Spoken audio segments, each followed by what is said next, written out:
Сайн байна уу? Ирцээ суугаас мэдчихэж байна. Энэ удаагийн бичлэгээр уулзч чадаа баяртай байна. За өнөөдрийн бичлэгээрээ нэг сая их тусам заавал багасгах 5 зүйл. Аз жаргалтай харамсахгүй амьдрахын тулд гарцаагүй ингээрээ гэсэн ийм сэдвээр ярилцах болно. Тэгээ хүн болгон аз жаргалтай, баяр баясгалантай, баян чинэлэг амьдрахыг хүсдэг тийм ээ.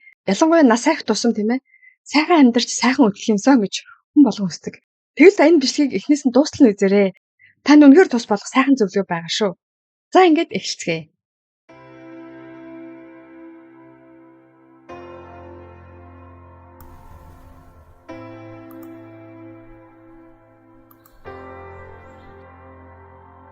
Мэдчилж байна. Сайн байна уу? Орчуулан хүргэж байна.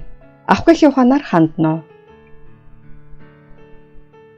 Нас ахад аз жаргалтай амьдрахын тулд ямар нөхцөл шаардлагатай вэ?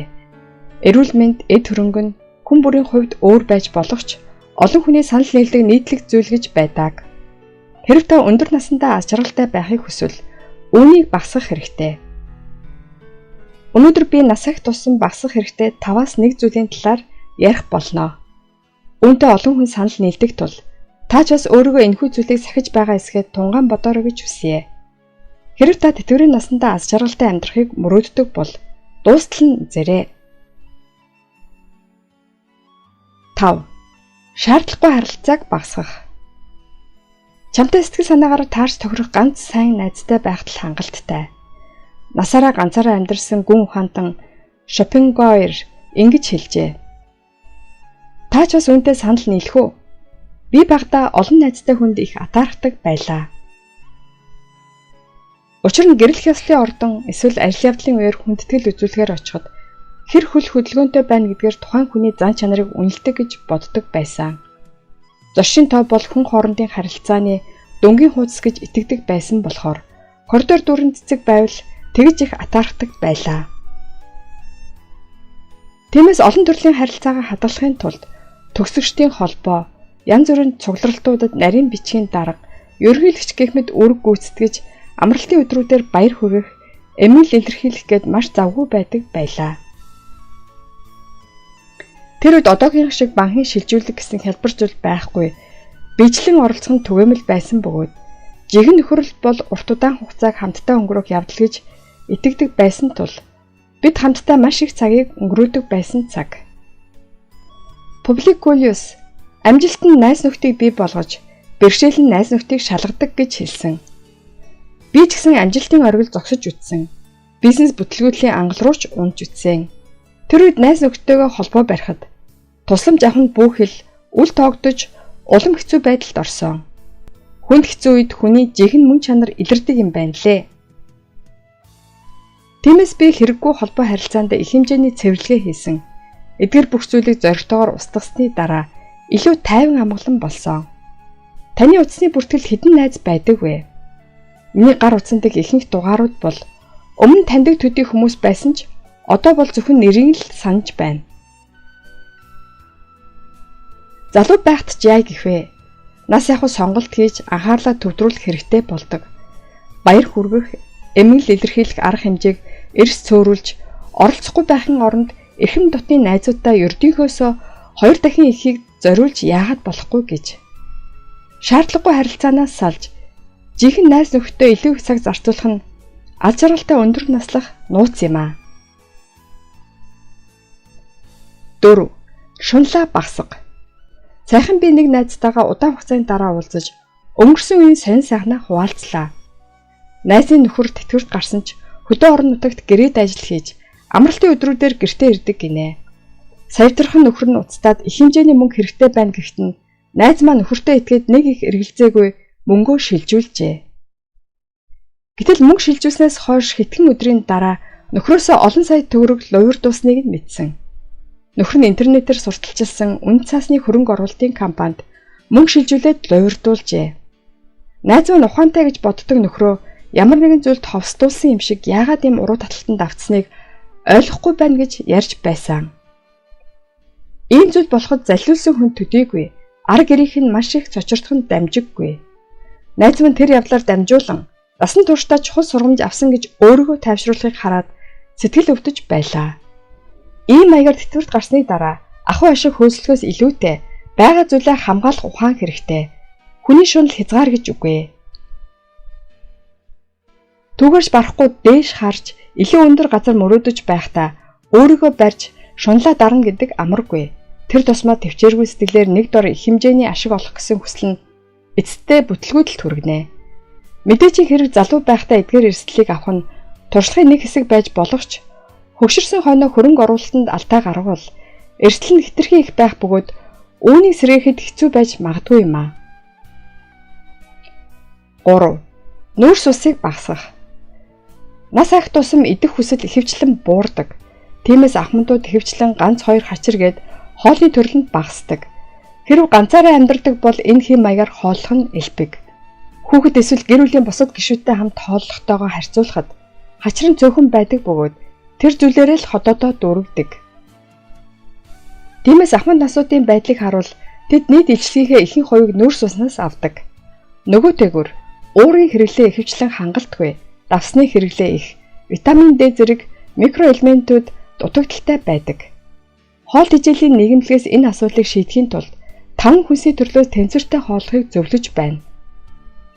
Эдгээр 5-д 1 үр тариа, 2 уураг, 3 хүнсний ногоо, 4 жимс жимсэх нь, 5 сүм бүтээгдэхүүн орно. Одоо та бүхэнд урт удаан эрүүл амьдрахын тулд заавал мэдэж байх ёстой 3 хоолны зуршийг хэлж өгье. 1-р бага хэмжээгээр ойрхон идээрэй. Олон хүмүүсийн мэддэг урт наслах нэг нууц бол бага идэх явдал. 90-100 нас хүрсэн өндөр настангууд бага хоол идэх хандлагатай байдаг. Нас ахих тусам хоол боловсруулах шүүс багасч хоолоо шингээхэд хүндрэлтэй болдог. Ялангуяа орон хоолой хөнгөн идэх нь сайн байдаг.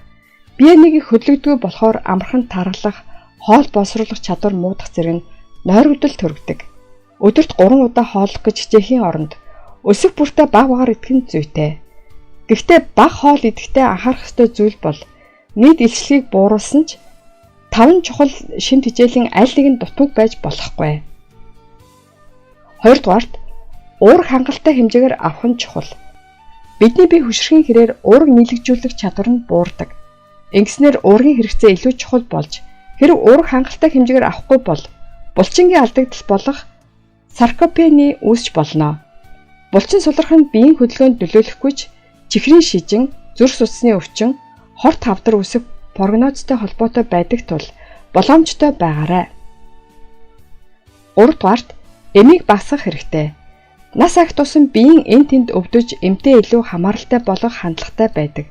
Тиймээс та эмийн хэрэглээгээ багасгах нь утгагүй гэж бодож магадгүй юм аа. Сүүлийн үед интернет дэх буруу мэдээлэлд үндэслэн хүнсний нэмэлт хичээл эсвэл эрүүл мэндэд тустай хоол хүнсийг сохроор худалдан авах тохиолдол нэмэгдэж байна. Хүний биеийн тодорхой хэсэгт сайн нөлөө үзүүлдэг нэмэлтийг эмчийн үзэлгүйгээр хэд их хэмжээгээр хэрэглэж байгаа хүмүүсийн тоо нэмэгдсээр байна. Энэ үнэндээ таны эрүүл мэндэд сөргөөр нөлөөлж болзошгүй юм аа. Байгалийн гаралтай хоол хүнс нь бидний бие шаардлагатай шимт хичээлээр баялаг гэдгийг хоол тэжээлийн мэргэжилтнүүд онцолж байна. 2. Бага ярьцгаая. Нас ахих тусам яриа хөрөө нэмэгддэг. Хөгшин хүмүүс цаг их явж байгаагч мэдлгүй. Хуучны үлгэр домог ярьж, хүүхдийнхээ тухай сайрхаж байгааг олонтоо хардаг. Хошигнол боловч ийм үг байдаг. 60 гарсан бол сайн ч байсан, муу ч байсан адилхан.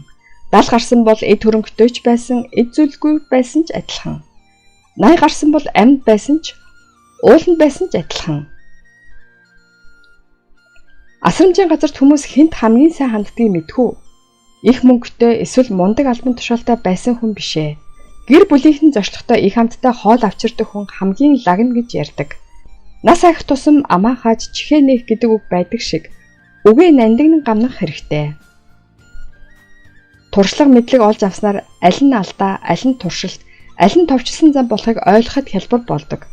Тиймээс хэлэх зүйл ихтэй байх нь аргагүй. Гэхдээ нас ахих тусам мэддэг зүйлээ мэдэхгүй мэд дүр үсгэх ухаан хэрэгтэй. Би саяхан нэгэн цахим хуудаснаас насан туршидыг шүүмжилсэн нийтлэлийг олж харлаа.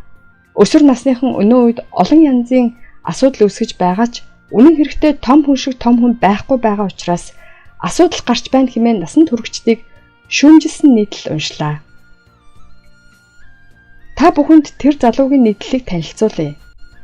Би ажилд орохын тулд хотын номын санд байнга очдог. Гэвч өсвөр насныхан номын санд чанга дуугаар ярьдагч томчууд тэднийг загнадаггүй. Насанд хүрэгчид өсвөр насныхны алдааг засах ёстой. Гудамжинд тамхи татах эсвэл олон нийтийн газар чимээ шуугиантай байсан ч ихэнх насанд хүрэгчид зүгээр л харж байдаг гэсэн утгатай нийтлэл байсан. Гэсэн хэдий ч олон туршлагаас харахад өсвөр насныхан эцэгийнхээ насны хүмүүсийн нүдэн дээр тамхи татаж байвал тэдэнд зөвлөгөө өгөхгүйгээр төвчгөн үр дагаврыг багасгах арга зам гэж би боддог. Нас ах тусам аяндаа туршлага хуримтлагдаж илүү ихийг мэдснээр хөндлөнгөөс оролцохыг хүсдэг. Гэсэн хэдий ч бид зүүн совингороо өөрийгөө хязгаарлах эрен үед иржээ. Хүн залуу байх тусмаа өөрийгөө дэлхийн төв гэж боддог. Тиймээс ахмад хүмүүсээс зөвлөгөө хүлээн авдаггүй. Би өөрөө мэдэж байна. Битгий хажуунаас оролцоод бай гэсэн бодол тэдний оюун ухааныг ноёрхож байдаг. Эдгээр ялгаан зөрчилдөөнийг үүсгэдэг. Настай хүмүүс яагаад ингэж чаддгүй юм бол гэж гайхах нь бас л жам ясны хариу үйлдэл. Гэвч нас ах тусам өөрийн ухамсар зүүн совингоо залуу хүнээс илүү удирдах нь ухаалаг насанд хүрсэн хүний шинж юм аа. Ийм нас ах тусам бид өөрсдөө ч анзааралгүй ярьдаг дөрвөн муу дадлыг багасгах нь чухлаа. Эдгээр дөрвөн дадлыг авч үзье. Нэгдүгээрт үглэхээ багасгах. Нас ах тусам өчүүхэн зүйлдэж олон хүүхдэд болж үгэлдэг. Та өөрийнхөө ярианы зуршилд анхаарлаа хандуулж эргэн тойрныхоо хүмүүст хэд их үглэхээс болгоомжлох хэрэгтэй. Хоёрдугаарт давтан ярихгүй байх. Нас ах тусам нэг ярьсан зүйлийг дахин давтах нь элбэг. Харилцан яриа өрнүүлэхтэй өмнө хэлсэн зүйлөө үгүй юу гэдгээ дахин нэг тунгаан бодож хэвших нь чухлаа. Гуравдугаарт гомдлоо багасгах. Нас ах тусам эргэн тойрныхоо хүмүүс санхүүгийн асуудал, эрүүл мэндийн байдал болон бусад бэрхшээлийн талаар гомдлох нь олонтаа байдаг. Гэхдээ хэд их гомдлох нь эргэн тойронд байгаа хүмүүс дарамт болж тантай харилцаас зайлсхийхэд хүргэдэг гэдгийг мартаж болохгүй. Дөрөвдүгээрт зөрүү зангаа орхих. Нас яваад харилцан яриаг хүндэрдэг нэг шалтгаан бол хүний амьдралын туршид бий болсон үнэт зүйлс нь хэвшмэл ойлголт, зөрүү зам болон хувирч бусдын бодол санаа үзлөдлийг үл хүндэлдэгтэй холбоотой. Ялангуяа нас ахаад харилцаанд саад тодгор их байх тусам даруй төлөв болж бусдын үзэл бодол үнд зүйлсийг ойлгох хандлага хөгжүүлэх нь чухлаа. 1. Энэ болохоор ерөнхий сэдв маань 1 байна. Суух цагаа багасга. Та өдөрт хэр их цагийг сууж эсвэл хэвтэж өнгөрүүлдэг вэ? Нас ах тусам илүү их цагийг сууж өнгөрүүлдэггүй гэж юу? Хэдийгээр олон хүн дасгалын ач холбогдлыг мэддэгч залхуурах эсвэл хөдөлгөхийг хүсдэггүй учраас өдөржин буудан дээр сууж унждаг. Манай улсын иргэдийн хөдөлгөөний хомсдол аль хэдийн аюултай хэмжээнд хүрсэн. Удаан хугацаагаар суух нь хэвлийн булчин сулруулж, гэдэс бүдүүрч, хэвлэдэг цусны урсгалыг бууруулж, өөхтөөс хоримтлагддаг. Хэрэв бие махбодоо хөдлөхгүй бол бие тань улам бүр сулрах нь гарцаагүй. Нас ах тусам бие махбодын хэвийн үйл ажиллагаа алдагдах нь тодорхой боловч үүнийг удаашруулах арга бол өдөр бүр биеэ тогтмол хөдөлгөж хэвших явдал юм аа. 90-100 нас хүрсэн хөгшчүүлийг харуул. Тав тухтай хэвтвэл биед нь амарч байнга л бие хичээнгүлэн хөдлөгдөг. Тэд идэвхтэй байж гэрийн ажил хийх эсвэл ойр орчмын газраар зугаалах нь элбэг байдаг. Энэхүү амьдралын хэм маяг нь хэд хэдэн судалгаагаар батлагдсан. Эрүүл мэндийн судалгаагаар өдөрт ердөө 30 минут суух цагийг багасгах нь биеийн тамирын дасгал хөдөлгөөн эсвэл жин хасахтай адил хэмжээгээр цусны даралт бууруулдгийг харуулж байна. Анаах ухааны доктор Дори Розенберг дасгал хөдөлгөөн хийхгүй ч зүгээр л суух цагаа багасгаж бос зогссноор цусны даралтыг мэдгэдгүйц бууруулж болно гэж тайлбарлав.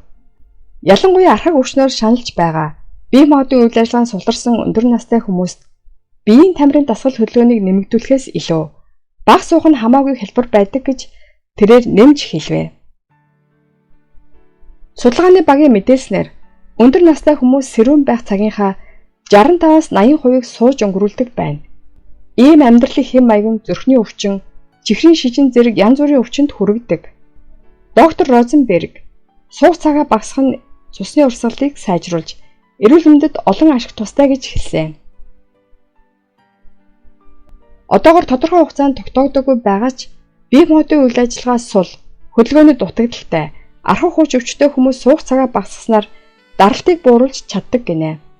Энэ таны тэсвэр төвчээрийг нэмэгдүүлэхэд тусалж илүү их биеийн тамирын дасгал хийх итгэлийг өгөх болно. Хамгийн гол нь гэрийн тэжээвэр амьтантайгаа зугаалах, цэцэгжүүлэлт хийх гэх мэт тааламжтай үйл ажиллагааг өдөр тутмын хөвшилд оруулах явдал юм а. Энэ хүн бүр насаасаа үл хамааран өөрийн амьдралын хэм маяг тохирсон байдлаар бие хөдлөх арга замыг олох нь зүйтэй гэсэн үг ээ. Өдрийг илүү идэвхтэй болгох хэдэн зөвлөмжийг энд оруулав. Энэ бид хоолны үеэр 100 шиддэг шиг өдрийн турш завсарлагаанаар идэж болох үйл ажиллагааны 100 гэж хэлж болно. Жишээлбэл зургт үзэж байхдаа суниах, зогсох зэрэг эрүүл мэндийн шалтгаанаас бусад тохиолдолд суух цагийг аль болох багасгахыг санал болгож байна. Ганыг ашиглахгүй орхивол амархан зэвэрдэг гэдгийг санаарай. Нас аяндаа нэмэгддэгч миний хөшрөлтийг би оюун ухаан ааш аршинда бий болгосон хөгжим гэж боддог. Иймд энэ мөчөөс эхлэн эрүүл саруул амьдралаа авч явахыг хичээж, эргээр сэтгэж өөдрөөр ажиллаж болохгүй гэж юу. Энэ бүхэн миний сэтгэлээс хамаарна. Амьдрал гэх таван шугамд өөр өөрийн гэсэн чиг хандлага, үн цэнийг ноочиг байрлуулснаар дэлхийд ганцхан гайхамшигт симфони хөгжмийг бүтээж чадна гэдэгт итгэж байна. Энэ бичлэг таалагдсан бол хайртай дотны гэр бүл, найз нөхөд, сонсоосоо гэж хүсэн бүхий л хүмүүстээ түгээгээрэй. Баярлалаа. Баяртай. Та цаг хугацаанд нь амьдралдаа хэрэгтэй бас сонирхолтой мэдээлэл хүлээн авъя гэвэл subscribe-ийг дарж миний YouTube сувагт бүртгүүлнэ үү. Мөн лайк дараад хэрэгтэй хүнд нь шеэр хийж цааш түгээнэ үү. Баярлалаа.